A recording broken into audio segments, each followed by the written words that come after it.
E aí, pessoal, tudo bom? Você que está em casa do primeiro ano, vamos continuar no nosso capítulo 6, aqui no fundo musical com Chico Sainz, cantando A Cidade, né?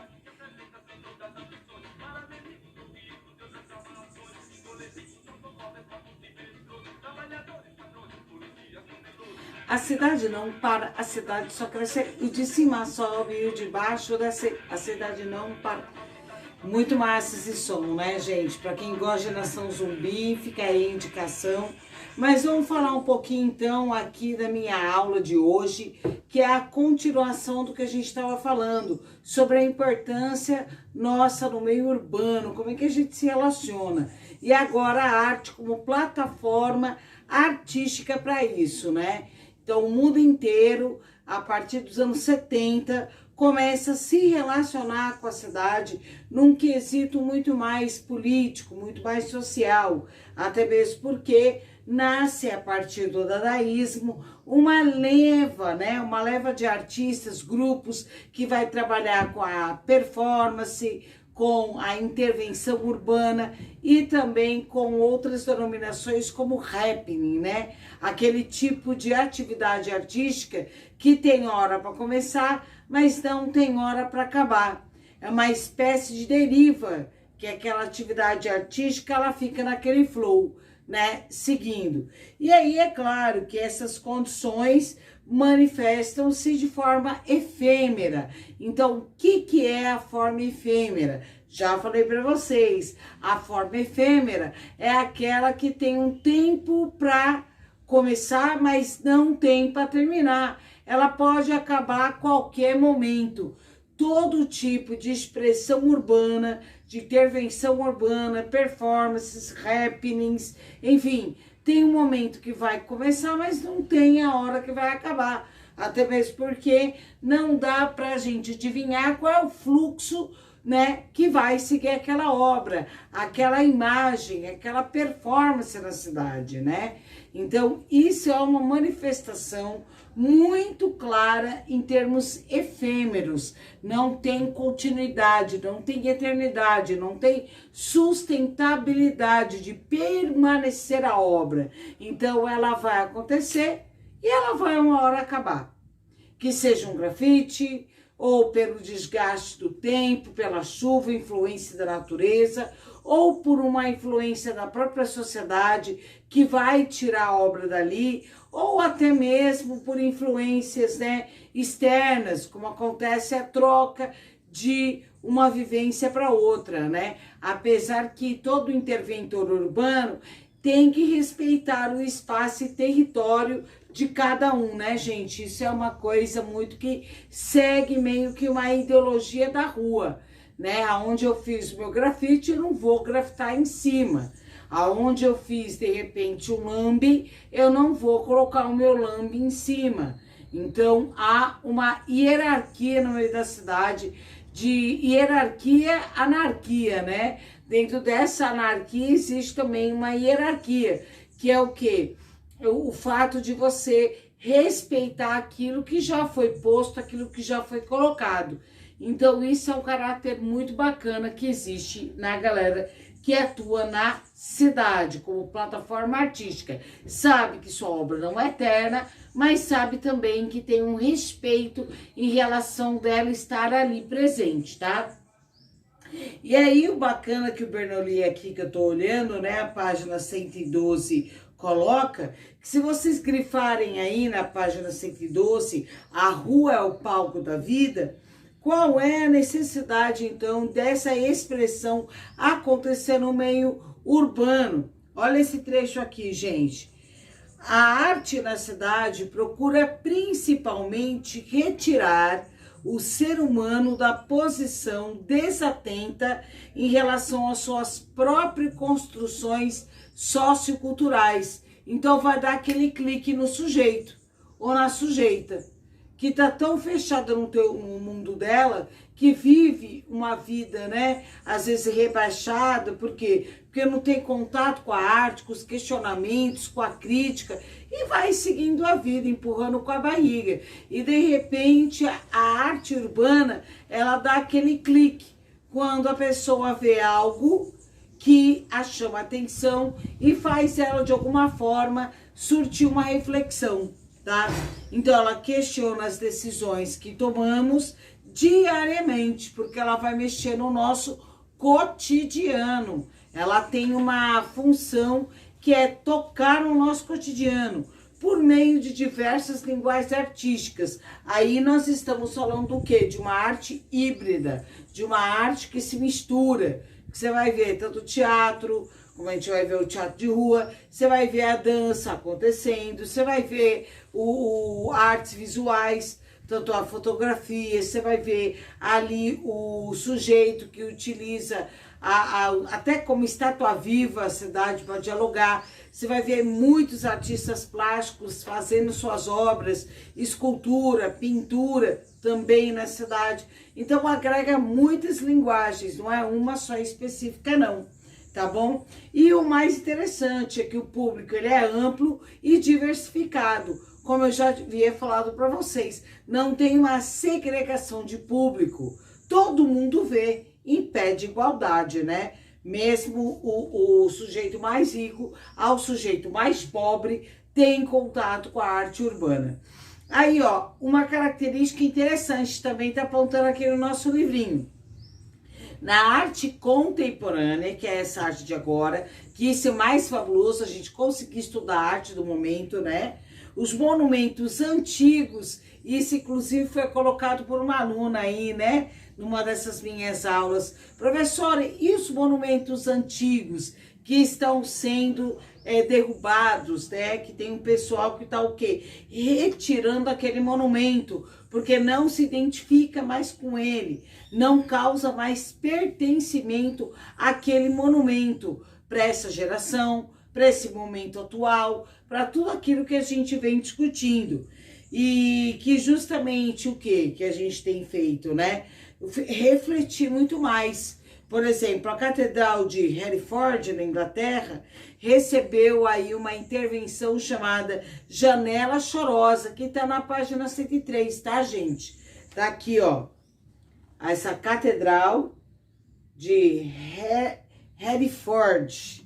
Pode ler no livro de vocês, que nessa obra foram colocados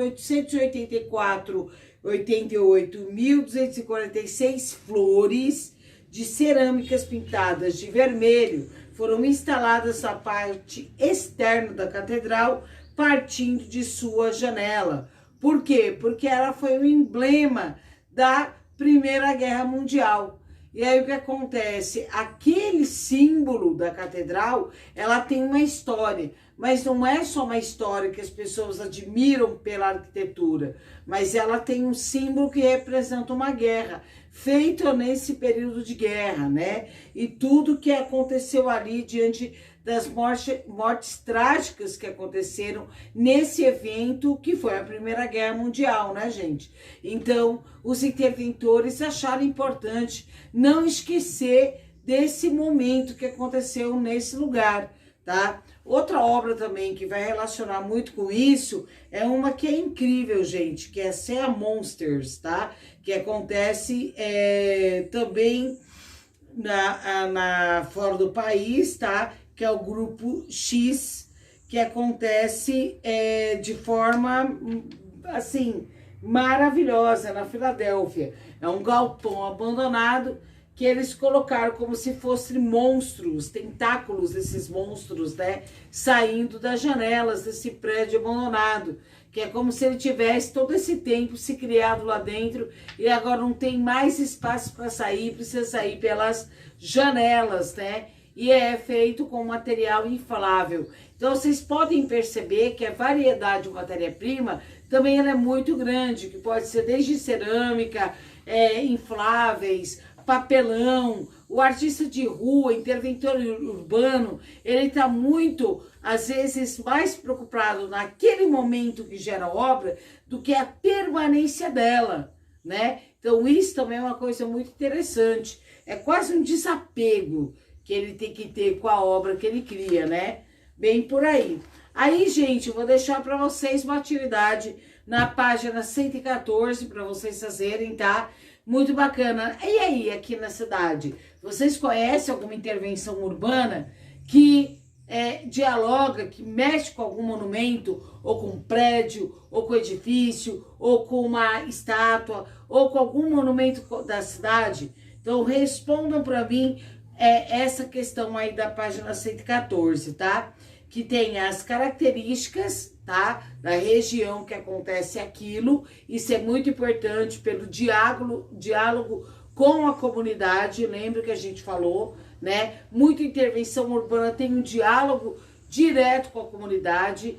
Interventores que não dialogam com a comunidade, muitas vezes aquela obra também ela se desfaz, porque a própria comunidade não aceita. E isso aconteceu muito, e eu vou falar no momento 5 com vocês, quando eu andei estudando sobre arte pública. Tem inclusive um exemplo nos Estados Unidos que vai falar sobre isso, num bairro periférico, tá? Bom, o grafite. O grafite, gente, ele é talvez uma das grandes intervenções urbanas do mundo, né? Surgido nos anos 70 pelo movimento hip hop. A gente já falou um pouco sobre isso, sabe? O surgimento do grafite. E o grafite, o grande discurso dele, sempre vai pautar por uma questão sociopolítica, sempre com esse discurso, como o próprio movimento hip hop também traz muito isso no próprio discurso, e também o caráter de trazer o quê? Uma estética para a cidade, de embelezamento também, né? É muito diferente, a gente vê uma área ali cheia de grafite, como chega a embelezar. Por isso que São Paulo é uma cidade que recorreu muito ao grafite. Toda cidade meio urbano, que tem muito cinza, gente, vai ter que recorrer à arte urbana para poder pulsar vida naquele lugar. Ninguém é capaz de morar e conviver com tão cinza assim, né? E é claro que a gente não pode deixar de falar do o Keith Haring, que foi ele um dos percussores do grafite. Tanto é que ele deixou a marca dele pelo mundo, que vocês devem ver em muitos lugares, camisetas, blusões, muros. A arte dele virou até uma arte comercial, depois que ele morreu, né? Principalmente. Mas tá aí. Temos também o lambe-lambe, que é uma arte também de papel. E essa arte, ela veio com o século XIX, com a Revolução Industrial. Como era utilizado, né, o lambe, que é papel. Inclusive, nosso trabalho desde essa etapa tem a ver com o lambe-lambe, tá, gente? Que é a arte feita em papel, que você coloca na cidade com cola. O lambe-lambe, ele vai surgir na Revolução Industrial, como? Através de anúncios, partindo da Revolução, chamando para a Revolução, para as greves, para todos os adventos, né, sindicais também que aconteceram nessa época, e depois também, lá na frente, vai ser utilizada como resquício para publicidade. Né? Então foi utilizado muito como meio publicitário. E aí os artistas tomaram essa estética do papel para começar a trazer frases, questionamentos, imagens, que vai mexer no campo da reflexão e da crítica. Então o lambe-lambe ele vai assumir outro caráter. Exemplo de lambe nós temos aqui dos meninos de Belém, tá? Que é um super lambe que pode trazer para a gente uma discussão muito sobre a questão do Snow, né? Das questões que envolvem guerras, questões que envolvem as catástrofes, né? As tragédias que envolvem no mundo. Uma coisa interessante, gente, do lambe-lambe é que ele teve uma das primeiras referências dele foi o quadrinhos, tá? Porque ele também vai surgir nos Estados Unidos. Então, como quadrinhos, o HQ também surge nos Estados Unidos, a gente vai vendo que uma arte puxa a outra, uma estética puxa a outra, né? Então, do HQ vai surgir o lambe, que vai surgir grafite, que vai surgir, e aí, consequentemente, vai surgindo novas que estão por aí. Bom, eu vou falar só agora da catedral, aliás, estamos da catedral, mas eu vou falar do sticker, que é muito importante falar, que é a junção de imagem, e a pop art vai usar muito esse tipo de sticker, que é quando você pega adesivos ou imagens que estão, por exemplo, em revistas, cortam ela e colam sucessivamente, né? Acho que eu tenho um sticker aqui, ó, uma ideia de sticker para vocês verem aqui, né? A Pop Art vai usar muito isso. E também colocado no meio urbano com papel ou adesivo à base de cola, tá? Para trazer imagens, figuras icônicas, frases e despertar também um embelezamento na cidade. Tem um grupo maravilhoso que é o projeto de construção sustentável, que foi feito, obviamente, no Haiti, que é uma galera que aproveitou a lama e a tragédia que aconteceu no Haiti, e essa turma toda pegou toda aquela lama, toda aquela tragédia e decidiu construir casas sustentáveis, biossustentáveis, feita de lama para a galera que ficou sem casa e moradia. Então eles tiveram uma intervenção a partir da arquitetura na cidade, utilizando esses materiais, tá? E é uma ONG não governamental. Para quem quiser conhecer melhor o trabalho deles, está na página também 116. Bora lá? Ver, gente, que esse projeto é realmente incrível. Se a gente aproveitar para pensar dessa forma e mexer como a cidade de Mariana no Brasil, né? E agora também aquela outra de Minas, que sofreu com a questão da lama, que foi muito profunda, que a gente viu naquela aula nossa de grafite, né? Isso seria muito diferente. E é óbvio que aí eu vou fechar falando do stencil. E nada melhor do que falar de Banks quando a gente falar de stencil, que é o quê? É aquele corte que a gente faz geralmente em chapa. Eu vou trazer algumas chapas de stencils que eu realizo na rua, tá, gente? Com frases emblemáticas. Ainda é possível sonhar, ou a vida é importante, são frases que você põe com tinta, né, em alguns lugares, ponto de ônibus, ou lugares até aleatórios da cidade, que só tem uma finalidade, que é direta comunicação visual, né, não é um desenho muito amplo, não é muito grande, é pai bola, tá? E aí é claro que a gente tem essa técnica mais consagrada do que o Banks, não tem como falar, tá bom? E aí os outros assuntos eu vou deixar para o nosso momento juntos. Então eu fecho aqui falando do Banks, do stencil, que é uma arte feita para ser colocada também na cidade com tinta, sendo cortado no molde, que pode ser chapa de raio-x, pode ser também ser feita com papel, pode ser feita com papelão. O material pode ser bem variado. O importante é essa comunicação com quem trabalha com stencil vai realizar na cidade. Gente, é muita referência de artes. Agora, o mais importante, se for instalação, como a instalação lá no Rio de Janeiro, da Lapa, feita pelo Jorge Celaron, que fez com azulejo aquela viela, que deixou a marca dele, né? Para pensar, a gente tem muitos artistas do Brasil que deixam sua marca. Então eu vou falar para vocês, conheça, para fechar aqui a minha aula, um pouco também do Alexandre Orion, que ele é um paulistano e que atua diretamente com a cidade de São Paulo. Ele é um ativista socioambiental. Vou deixar um pouco de alguns vídeos deles para vocês conhecerem melhor Alexandre Orion, Eduardo Srur e outros artistas que se manifestam ativamente na cidade. Como eu também, né? Que vou deixar aí também minhas imagens do rolê que eu faço na rua. Então é isso aí, gente. Beijão pra vocês e a gente se vê daqui a pouco!